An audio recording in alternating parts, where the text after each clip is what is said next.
प्रिय बच्चों, मैं हूं धर्मेंद्र सिंह और डीएसटीसी में आपका हार्दिक स्वागत करता हूं। तो चलिए बच्चों, वीडियो शुरू कर लेते हैं। बच्चों, इस वीडियो में स्टार्ट करेंगे कक्षा 10 गणित एनसीईआरटी का चैप्टर नंबर 3, दो चर वाले रैखिक समीकरण युग्म। और इसकी एक्सरसाइज है 3.2 और इसका सवाल नंबर 3 करेंगे बच्चों। तो सवाल नंबर 3 है, अनुपातों a1/a2, b1/b2 और c1/c2 की तुलना कर ज्ञात कीजिए कि निम्न रैखिक समीकरणों के युग्म संगत है या असंगत। तो यहाँ पर ये खंड हमें दे रखे हैं, 5 खंड इसमें दिए हुए हैं। तो इसमें जो है हमें समीकरण युग्म दे रखा है, यानी कि दो रैखिक समीकरणें हमें इसमें दे रखी हैं। तो हमें ये तुलना करके बताना है कि जो समीकरण युग्म हमें दे रखा है वो संगत है या असंगत। तो किस तरीके से पता लगाएंगे, चलिए थोड़ा सा पहले बता देता हूँ।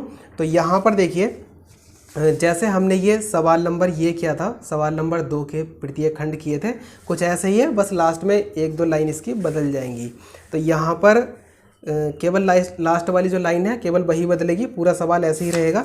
जैसे ये सवाल नंबर हमने 2 करा था, ऐसे ही करेंगे इसको भी। तो यहाँ पर देखिए, इसमें अगर ये कंडीशन आएगी, यानी कि कौन सी है, a1/a2 बराबर नहीं b1/b2। तो इसमें क्या है कि इसमें था ये कि दोनों रेखाएं क्या है, एक बिंदु पर प्रतिच्छेद करती हैं।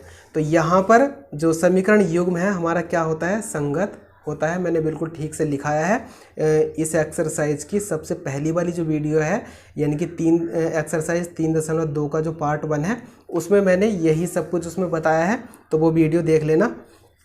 तो यहाँ पर देखिए, और अगर कंडीशन होती है ये, यानी कि a1/a2 बराबर b1/b2 बराबर नहीं c1/c2, यानी कि दोनों रेखाएं क्या होती हैं, समांतर होती हैं। तो इस कंडीशन में जो समीकरण युग्म है वो क्या होगा, असंगत होगा।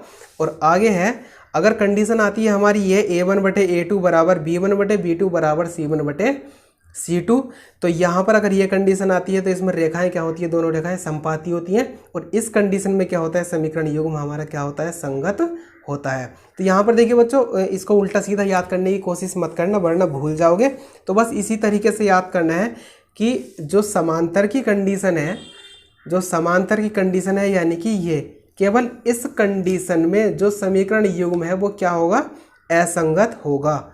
जब केवल इसी कंडीशन में, यानी कि समांतर वाली कंडीशन में, यानी कि इस कंडीशन में जो समीकरण युग्म है वो क्या है, जब असंगत है, तो बाकी जो दोनों कंडीशन हमारे पास बची हुई है, एक बिंदु पर प्रतिच्छेद करती हैं या समपाती वाली, तो जब इस समांतर वाली कंडीशन में असंगत है तो इन बाकी दोनों कंडीशन में क्या होगा, संगत होगा। इस तरीके से याद कर सकते हैं। तो चलिए, बाकी अगर आपको कोई और विधि अगर हल्की लगती है तो अपने मन से जो है कैसे भी याद कर लेना। बहरहाल जो मुझे सही लगा वो मैंने बता दिया कि किस तरीके से इसे याद कर सकते हैं, वो मैंने बता दिया है। तो चलिए ये सवाल नंबर 3 करते हैं स्टार्ट। और इसमें जो पहले खंड में हमें ये समीकरणें दे रखी हैं वो है, पहले खंड में दे रखा है, समीकरण है पहली 3x + 2y बराबर 5, और दूसरी समीकरण है 2x - 3y बराबर 7। तो चलिए स्टार्ट करते हैं। तो इसमें जो है सवाल नंबर 3 है, एक्सरसाइज है 3.2 और इसका सवाल नंबर 3 है बच्चों, और तीसरे का है पहला खंड। तो इसमें जो समीकरणें हैं जो हमें दे रखी हैं भी लिख लेता हूँ। तो यहाँ पर 3x, पहली जो समीकरण है पहले खंड में वो दे रखी है 3x + 2y और बराबर में दे रखा है 5। तो देखिए बच्चों, ध्यान रखना है कि यहाँ पर इसको समीकरण मत मानना, पहले इस समीकरण को 0 के बराबर करना है, यानी कि जो पहली समीकरण है उसे क्या करना है, 1 मिनट बच्चों। तो यहाँ पर जो दी हुई समीकरण है पहले हम उसे 0 के बराबर करेंगे, यानी कि a1 पहली समीकरण है तो a1x + के b1y + c1 बराबर 0 के रूप का बनाना है। तो देखिए यहाँ पर 5 को इधर ले आएंगे तो 3x + के कितना 2y, और ये 5 इधर आएगा तो माइनस का हो जाएगा और बराबर 0। अब यहाँ पर समीकरण 1 इसको मान लेना। तो समीकरण 2 हमें दे रखी है, 2 तथा करके लिख लेना, तथा 2x - के 3y, 2x - के 3y बराबर में कितना है 7। तो इसमें भी 7 को पहले इधर लेके आना पड़ेगा, यानी कि 2x - के कितना 3y, और जब ये 7 प्लस का इधर आएगा तो माइनस का हो जाएगा। तो यहाँ पर इस समीकरण को हमने किस रूप का बनाया है, a2x, यानी कि a2x + b2y और प्लस C2 बराबर 0 इस रूप का बनाया है, दूसरी वाली समीकरण है इसलिए। या फिर सीधा सीधा कह सकते हैं कि जो भी हमारी यहाँ पर समीकरण है तो उसे हम किस रूप का बनाते हैं, ax प्लस के by और प्लस c बराबर 0 के रूप का बनाते हैं। तो पहली समीकरण है तो इससे तुलना कर देंगे, दूसरी समीकरण है तो इस दूसरी वाली इक्वेशन से तुलना कर देंगे। तो यहाँ पर ये समीकरण 2 हमने मान ली। और यहाँ पर देखिए अब हम लिख देंगे समीकरण 1 की तुलना। तो समीकरण 1 की तुलना किससे, यानी कि पहली समीकरण है तो यहाँ पर a1x plus b1y plus c1 बराबर 0 से करने पर, तो यहाँ पर देखिए समीकरण 1 की तुलना हम इस समीकरण से जब करेंगे तो a1 का मान कितना आ जाएगा। देखिए तुलना कहाँ पर करनी है, इसमें करनी है, कभी ऊपर वाली में करने लगो है ना, गलत हो जाएगी बच्चों। तो यहाँ पर देखिए a1 का मान कितना है, a1 बराबर 3 कोमा b1 बराबर कितना है 2 और कोमा c1 बराबर कितना है -5। तो देखिए बच्चों यहाँ पर c1 बराबर कितना आया है -5। और अगर यहाँ पर तुलना कर देते ऊपर तो वैसे तो वो तुलना गलत होती, तो यहाँ पर जो है प्लस का मान आप लिख देते जो कि गलत होता है। तो यहाँ पर तुलना करने से पहले यहाँ पर इस समीकरण को जो भी जिसकी भी हमें तुलना करनी है उसे हम 0 के बराबर जरूर करेंगे। तो यहाँ पर देखिए बच्चों ये c1 का मान भी आ चुका है कितना -5। तो अब हम समीकरण 2 की तुलना करेंगे। तो समीकरण 2 की तुलना a2x plus b2y plus c2 बराबर 0 से करने पर, तो यहाँ पर देखिए a2 का मान कितना आ जाएगा, दूसरी समीकरण से तुलना करेंगे तो यहाँ पर है a2 बराबर कितना है, a2 बराबर कितना आ जाएगा 2 कोमा b2 बराबर आ जाएगा -3। a2 बराबर आया है +2 और b2 बराबर आया है -3 और कोमा c2 बराबर कितना आया है -7। तो चिन्ह सहित लेते हैं बच्चों। तो यहाँ पर देखिए अब सबसे पहले हम a1 बटे a2 का मान निकालेंगे। तो a1 का मान है 3 और बटे a2 का मान कितना है 2। तो अब हम b1 बटे b2 का मान निकालेंगे। तो यहाँ पर देखिए b1 का मान कितना है 2, यहाँ पर जो b1 का मान है वो कितना है 2 और b2 का मान कितना है -3।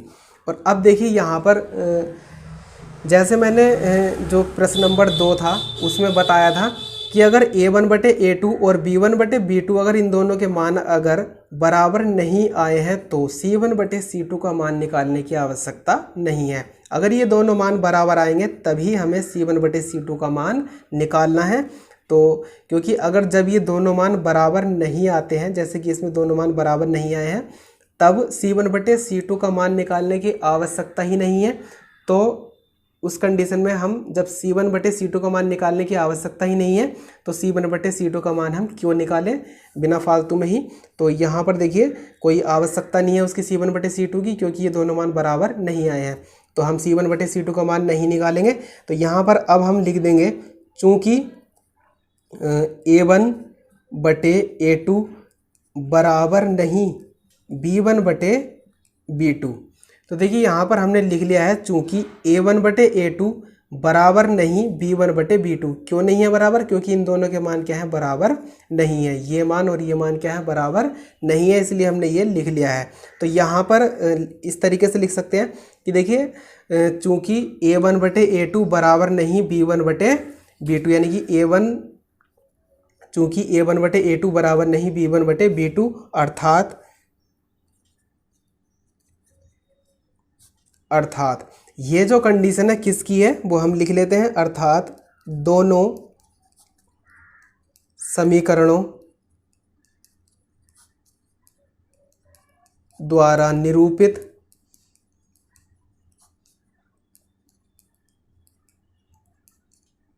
रेखाओं का अद्वितीय का मतलब होता है केवल एक ही। ठीक है बच्चों, क्या मतलब होता है अद्वितीय का? अद्वितीय का मतलब मैं यहाँ लिखा देता हूँ। वैसे मैंने बता दिया था पहले जब ये पढ़ाया था, जब ये 3 प्रतिबंध बताए थे, जब मैंने बता दिया था। अद्वितीय का मतलब होता है केवल एक ही, ये ध्यान रखना। ठीक है बच्चों, तो यहाँ पर देखिए निरूपित रेखाओं का अद्वितीय हल है। तो देखिए बच्चों यहाँ पर हमने लिख लिया है अर्थात दोनों समीकरणों द्वारा निरूपित रेखाओं का अद्वितीय हल है। तो बच्चों आप अभी सोच रहे होंगे कुछ बच्चे कि यहाँ पर अभी जो ये कंडीशन बताई थी वो तो उसकी थी, किसकी, कि दोनों रेखाएं एक बिंदु पर प्रतिच्छेद करती हैं। तो चाहे तो मतलब ये भी लिख सकते हैं कि दोनों रेखाएं एक बिंदु पर प्रतिच्छेद करती हैं, या फिर हम यहाँ पर हल ही लिखेंगे कि उसका हल किस प्रकार का है। तो देखिए यहाँ पर जो प्रतिबंध थे वे यहीं पर है लिखे हुए। तो ये वाली कंडीशन आई है, तो इसमें देखिए ध्यान से देखिए दोनों रेखाएं एक बिंदु पर प्रतिच्छेद करती हैं। ठीक है, और आगे ये भी तो लिखाया गया है। तो इस स्थिति में समीकरणों का अद्वितीय यानी कि केवल एक ही हल होता है। तो यहाँ पर हम जो हल है उसी के बारे में लिखेंगे। तो यहाँ पर देखिए रेखाओं का अद्वितीय हल है अतः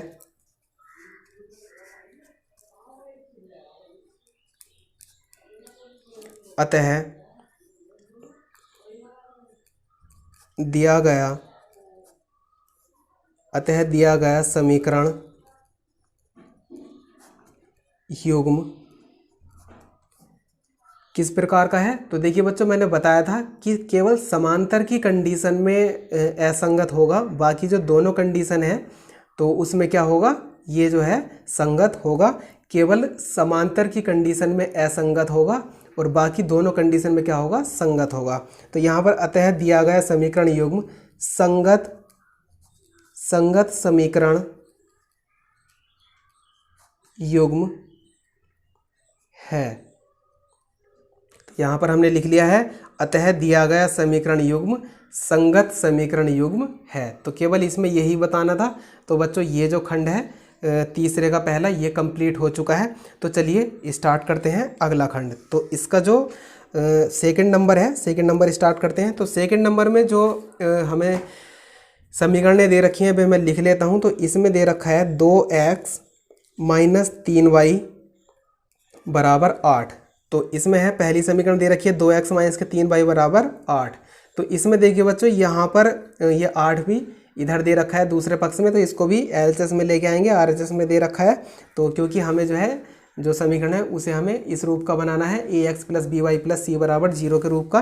तो यहाँ पर 8 को ले आएंगे इधर, तो 2x और माइनस के कितना 3y, और ये 8 इधर आएगा तो ये हो जाएगा माइनस का, तो क्योंकि इधर प्लस का था, तो बराबर 0 और समीकरण 1।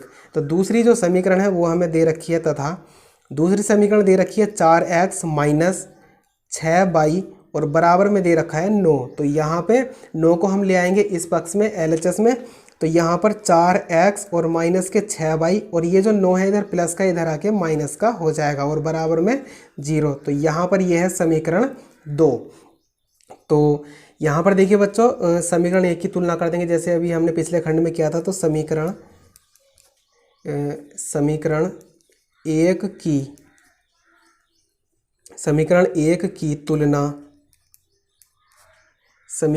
की तुलना पहली समीकरण की है, तो इसलिए a1x + b1y + c1 = 0 से करेंगे। तो समीकरण 1 की तुलना a1x + b1y + c1 = 0 से करने पर, तो तुलना करेंगे तो a1 का जो मान है वो कितना आ जाएगा, a1 बराबर कितना 2, b1 बराबर कितना आ जाएगा, b1 बराबर आ जाएगा देखिए -3 और c1 बराबर कितना आ जाएगा -8। तो अब जो दूसरी समीकरण है दूसरी समीकरण की तुलना करेंगे। तो समीकरण 2 की तुलना a2x + b2y + c2 = 0 से करने पर, तो यहाँ पर देखिए a2x + b2y + c2 = 0 से जब हम तुलना करेंगे तो a2 का मान कितना आ जाएगा, a2 का मान आ जाएगा 4, b2 का मान कितना आ जाएगा -6 और c2 का मान कितना आ जाएगा -9। तो यहाँ पर देखिए a1 का जो मान था वो कितना था, ये +2 था, और b1 का मान कितना था -3 और c1 का मान कितना था -8, और यहाँ पर a2 का मान कितना है 4 प्लस के, और B2 का मान कितना है माइनस के 6, और C2 का मान कितना है माइनस के 9। तो यहाँ पर अब सबसे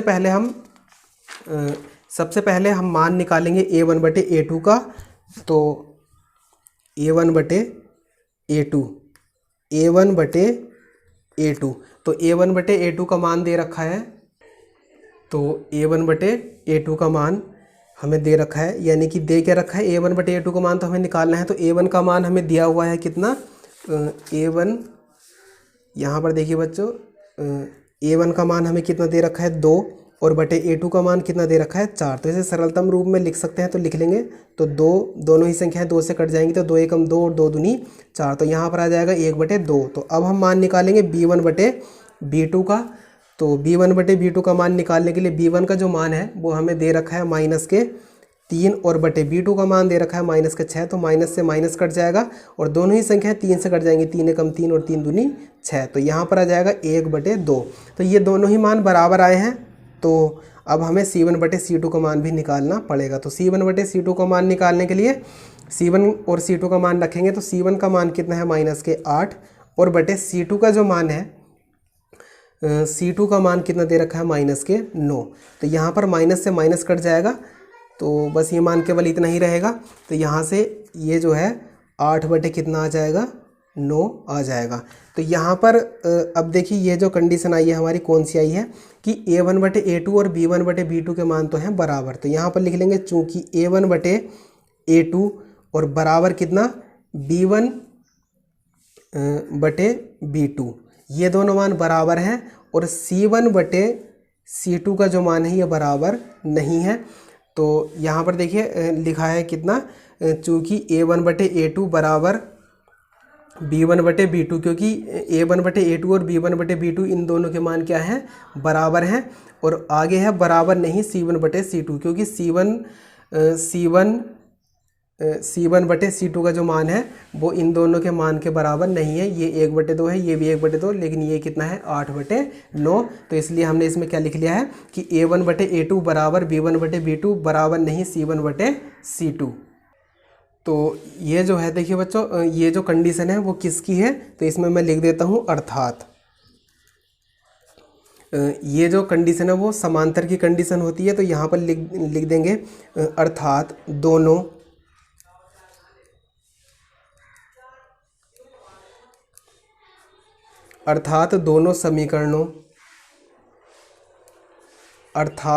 समीकरणों द्वारा निरूपित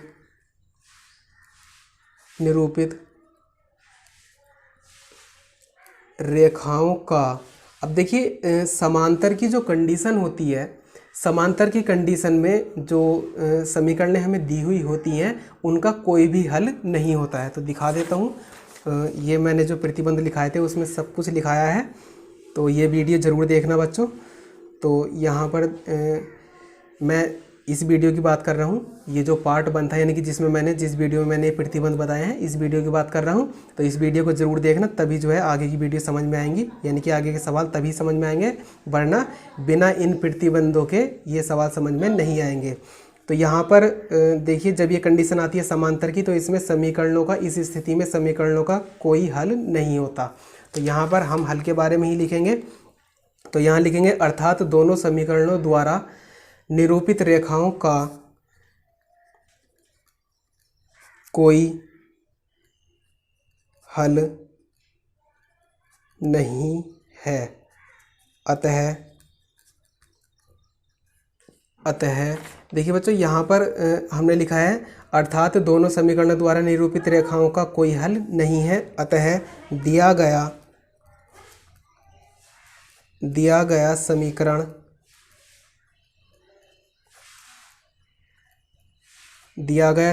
युग्म कौन सा समीकरण युग्म है। देखिए बच्चों यहाँ पर जो कंडीशन हमारी किसकी है, समांतर की, और समांतर में क्या होता है असंगत होता है। तो इसमें हम लिख लेंगे अतः दिया गया समीकरण युग्म असंगत समीकरण युग्म है। अतः दिया गया समीकरण युग्म असंगत समीकरण युग्म है। तो देखिए बच्चों, यहाँ पर जो ये सेकंड खंड था, इसका दूसरा खंड ये भी कंप्लीट हो चुका है। तो चलिए इसका जो तीसरा खंड है वो स्टार्ट करते हैं। तो तीसरे खंड में जो समीकरण हमें दे रखी हैं वे लिख लेता हूँ। तो यहाँ पर है 3 बटे, ये बटे में दे रखी है, तो डरने वाली बात नहीं है, हल्का ही सवाल है, मैं बता दूंगा, बिल्कुल हल्का हो जाएगा। तो 3/2x कितना है तीसरे खंड में, पहली इक्वेशन 3/2x प्लस 5/3y और बराबर में कितना है 7। तो यहाँ पर देखिए समीकरण दे रखी है पहली 3/2x प्लस 5/3y और बराबर में कितना है 7। तो देखिए बच्चों, यहाँ पर x का जो गुणांक है वो बटे के रूप में है, यानी कि अंश बटे हर के रूप में दे रखा है 3/2, और y का जो गुणांक है वो भी 5/3 यानी कि बटे के रूप में दे रखा है। तो यहाँ पर पूर्णांक के रूप में हम इसे लिखेंगे। तो किस तरीके से लिखेंगे, यहाँ पर हम इसका एलसीएम ले लेंगे। तो देखिए बच्चों, यहाँ पर ये जो लिखा हुआ है x 3/2 की गुणा में है, तो यहाँ पर x जो है अगर ये ऊपर होता लिखा हुआ यहाँ पर तब तो ऊपर ही था, लेकिन ये अगर बटे के सामने होता है तब ये जो x है तब भी ऊपर ही माना जाता है। तो यहाँ पर हम इसका एलसीएम जो लेंगे वो कितना आ जाएगा, देखिए इसके हर का जो लैसा होगा वो होगा कितना, 3 दूनी 6 या 2 तिया 6। तो यहाँ पर देखिए अब हमने जो एलसीएम है इसका जो लैस है वो हरों की गुणा करके यहाँ पर लिखा है। तो इस कंडीशन में इसकी गुणा इधर और इसकी गुणा इधर करके यहाँ पर लिख देते हैं। तो इसकी गुणा इसमें करेंगे तो 3 तिया कितना हो जाएगा 9x और प्लस 2 पंजे 10y और बराबर में कितना है 7। और यहाँ पर देखिए ये जो 6 है, ये 6 यहाँ पर बटे में है और दूसरे पक्ष में जब ये जाएगा तो ये गुणा में जाएगा, यानी कि 9x और प्लस के कितना 10y और बराबर कितना 6 7 42 या 7 6 42 और 42 को ले आएंगे इधर, यानी कि 9x प्लस के कितना 10y और माइनस के कितना 42 और बराबर 0। तो यहाँ पर अब ये समीकरण 1 हो गई है, क्योंकि ये जो समीकरण है वो किस रूप की आ चुकी है, ax plus by plus c बराबर 0 के रूप की आ चुकी है। तो यहाँ पर जो समीकरण 2 है वो हमें दे रखी है, तथा समीकरण 2 दे रखी है 9x minus 10y, 9x minus 10y बराबर कितना है 14। तो यहाँ पर इस 14 को ले आएंगे इस पक्ष में, यानी कि 9x माइनस के 10y और ये आ जाएगा इधर माइनस में कितना माइनस के 14, क्योंकि इधर प्लस में इधर आके माइनस में हो जाएगा और बराबर 0। तो यहाँ पर ये हो गई समीकरण 2। तो देखिए बच्चों, यहाँ पर जो पहली वाली समीकरण है इसकी हम तुलना कर देंगे। तो समीकरण 1 की तुलना, तो पहली समीकरण है तो पहली जो व्यापक समीकरण होती है इसकी उससे ही तुलना करेंगे, यानी कि a1x प्लस b1y और प्लस c1 बराबर 0 से करने पर। तो जब इससे तुलना करेंगे हम समीकरण 1 की तुलना इस समीकरण से करने पर, तो a1 का जो मान है वो कितना आ जाएगा, यहाँ पर देखिए a1 बराबर कितना 9, b1 बराबर a1 बराबर कितना है बच्चों, a1 बराबर कितना है 9 प्लस के, और b1 बराबर कितना है 10 और c1 बराबर कितना है माइनस के 42, यानी कि a1 बराबर 9, b1 बराबर प्लस के 10 और c1 बराबर कितना है माइनस के 42। तो अब हम समीकरण 2 की तुलना कर देंगे। तो समीकरण 2 की तुलना, समीकरण 2 की तुलना a2x plus b2y plus c2 बराबर 0 से करने पर, यानी कि समीकरण 2 की जो तुलना है, समीकरण 2 की तुलना करेंगे हम। समीकरण 2 की तुलना a2x plus b2y plus c2 बराबर 0 से करने पर। तो यहाँ पर a2 का जो मान है वो कितना आ जाएगा 9, b2 का जो मान है वो कितना आ जाएगा माइनस के 10 और c2 का जो मान है c2 बराबर C2 का जो मान है वो कितना आ जाएगा -14। तो यहाँ पर देखिए सबसे पहले बच्चों हम A1 बटे A2, B1 बटे B2 और C1 बटे C2 के मान निकालेंगे। तो यहाँ पर A1 बटे A2, तो A1 बटे A2 का मान निकालने के लिए A1 और A2 के मान पता होने चाहिए। तो A1 का मान कितना है 9 और A2 का मान कितना है 9, यानी कि 9 बटे 9 आ जाएगा।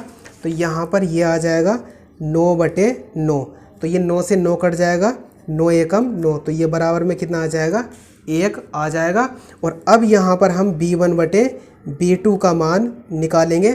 तो B1 बटे B2 का मान निकालने के लिए B1 और B2 के मान पता होने चाहिए। तो ये आ जाएगा B1 का मान है 10 और B2 का मान है -10, यानी कि 10 बटे -10। तो यहाँ से आ जाएगा 10 और बटे -10, तो 10 से 10 कट जाएगा एक बार, तो बराबर कितना आ जाएगा, ये माइनस चिन्ह चला जाएगा ऊपर और ये आ जाएगा 1। तो यहाँ पर देखिए बच्चों, ये जो दोनों मान है हमारे पास, ध्यान से देखना, A1 बटे A2 का जो मान है और B1 बटे B2 का जो मान है, ये दोनों मान आपस में बराबर नहीं है, क्योंकि संख्या तो बराबर है लेकिन चिन्ह दोनों का अलग अलग है। तो ये जो चिन्ह है, इन चिन्ह के कारण ही जो है ये दोनों के मान अलग अलग हो चुके हैं। तो जब ये दोनों मान यानी कि A1 बटे A2 और B1 बटे B2 का जो मान है, ये जब अलग अलग हो जाते हैं, यानी कि अगर ये मान अगर 1 से नहीं आते हैं, तब हम C1 बटे, जब ये दोनों मान 1 से नहीं आते हैं तो C1 बटे C2 का मान निकालने की आवश्यकता नहीं है। तो यहाँ पर अब हम लिख देंगे, तो यहाँ पर दोनों मान अलग अलग हैं, तो C1 बटे C2 का मान नहीं निकाल रहे हैं बच्चों हम। तो यहाँ पर अब हम लिख देंगे चूँकि A1 बटे यहाँ पर A2 आएगा, यानी कि चूँकि A1 बटे A2 बराबर नहीं B1 बटे B2। तो ध्यान से देखिए बच्चों, यहाँ पर हमने लिखा है चूँकि A1 बटे A2 बराबर नहीं B1 बटे B2, यानी कि A1 बटे A2 और B1 बटे B2 का जो मान है वो क्या है, बराबर नहीं है। तो अब ये जो कंडीशन है, इस कंडीशन में क्या है, हम लिख लेंगे यहाँ पर अर्थात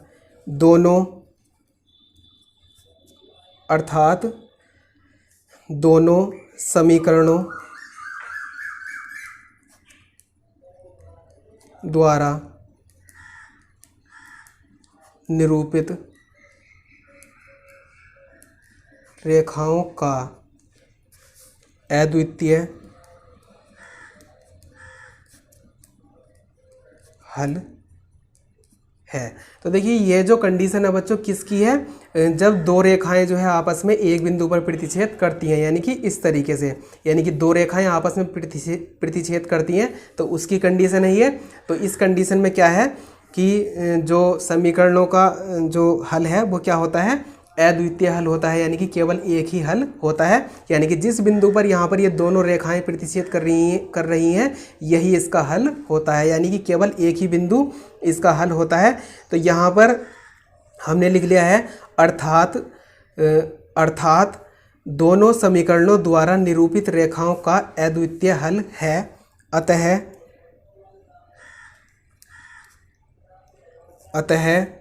दिया गया समीकरण युग्म कौन सा होगा, बस केवल जो समांतर की कंडीशन है, केवल समांतर की कंडीशन में जो समीकरण युग्म है वो असंगत होगा। तो और बाकी जो दोनों कंडीशन बचती हैं उसमें क्या होता है, संगत होता है। तो यहाँ पर तो ये अद्वितीय हल है, यानी कि दोनों रेखाएं एक दूसरे को एक ही बिंदु पर काटती हैं, यानी कि दोनों रेखाएं इस तरीके से काटेंगी ग्राफ में। तो एक बार और बता देता हूँ, दोनों रेखाएं एक बिंदु पर प्रतिच्छेद करती हैं। तो यहाँ पर जो है इस कंडीशन में जो समीकरण हैं उनका क्या होता है, अद्वितीय हल होता है। तो इसमें लिखेंगे हम अतः दिया गया समीकरण युग्म संगत समीकरण युग्म है। अतः दिया गया समीकरण युग्म, इसमें हमने लिखा है बच्चों अतः दिया गया समीकरण युग्म संगत समीकरण युग्म है। तो देखिए बच्चों यहाँ पर ये जो तीसरा खंड था ये भी कंप्लीट हो चुका है बच्चों। तो चलिए बच्चों इस वीडियो में इतना ही, और इसके आगे के जो खंड है वे करेंगे हम अगली वीडियो में। तो उम्मीद करता हूँ बच्चों आपको हमारी ये वीडियो पसंद आई होगी। यदि आपको हमारी ये वीडियो पसंद आई है तो वीडियो को कर दीजिए लाइक और अपने दोस्तों में कर दीजिए इसका ज़्यादा से ज़्यादा शेयर। और हाँ, चैनल पर पहली बार आए हैं तो चैनल को कर लीजिए सब्सक्राइब और साइड में आ रही ऑल नोटिफिकेशन बेल पर भी क्लिक कर लीजिए ताकि आपको हमारी लेटेस्ट वीडियो की इन्फॉर्मेशन समय पर मिलती रहे बच्चों। तो चलिए मिलते हैं अगली वीडियो में।